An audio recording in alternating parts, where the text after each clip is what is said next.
अथ श्रीनृसिंहस्तुतिः।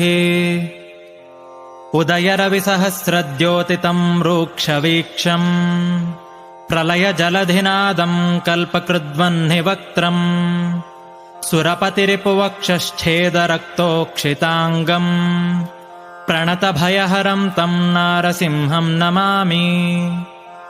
प्रलयरविकरालाकाररुक्चक्रवालम् विरलयदुरुरोचीरोचिता शान्तराल प्रतिभयतमकोपात्युत्कटोच्चाट्टहासिन् दह दह नरसिंहासह्यवीर्याहितम् मे।